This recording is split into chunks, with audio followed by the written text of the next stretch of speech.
Avec Simon, on a eu envie de relever le challenge et on s'est dit on va essayer de faire quelque chose de différent et la différence on va l'amener avec les gens parce qu'on voulait quelque chose d'urbain et d'humain à l'inverse de ce qui se faisait en Norvège. On avait toujours cette crainte de se dire 9h, les gens vont pas regarder 9h et donc on est arrivé à cette idée de reverse qui a un effet hypnotique en fait. C'est le mot qui est revenu pendant toute la diffusion et après la diffusion dans les articles, c'est que le reverse c'est hypnotique, on bloque dessus.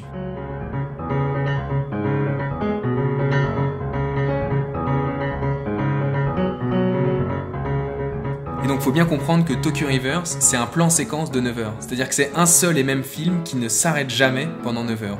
Ludo, tout d'un coup, part d'une petite rue sombre et en fait, il va faire tout le lever du jour, il va traverser toute la journée sans jamais s'arrêter en marchant comme une espèce de performance où il a marché pendant 9 heures pour traverser Tokyo.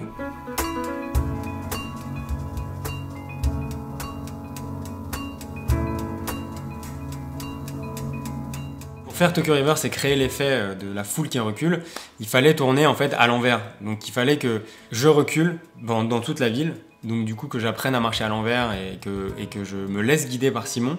Pendant tout le tournage, moi j'avais une oreillette et je vois absolument pas ce qui se passe derrière moi, j'ai la contrainte de ne pas regarder. Et je suis guidé par les mots de Simon qui me dit à droite, à gauche, on va tourner là, maintenant on va prendre cette rue.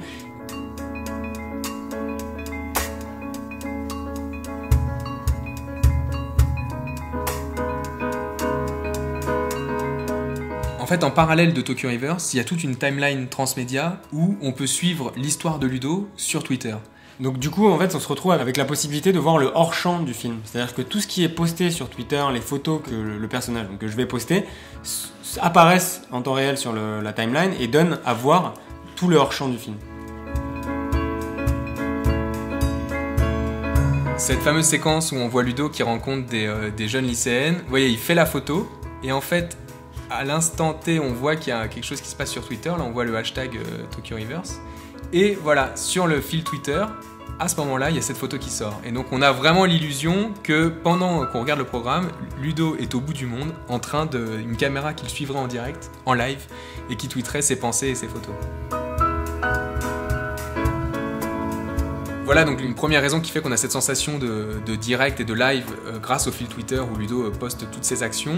Mais en réalité, en même temps, la musique était aussi composée en temps réel, en direct, dans une vraie performance à la Bellevilloise. C'est-à-dire qu'au-dessus de la performance vidéo du film de 9h, on a une performance musicale de 9h qui, elle, est vraiment en live. Donc on a demandé à Francesco Tristano d'être le chef d'orchestre de cette soirée. Et sur les images qui étaient diffusées devant les musiciens, il compose une musique originale de 9h10, donc une vraie performance musicale au-dessus de la performance vidéo.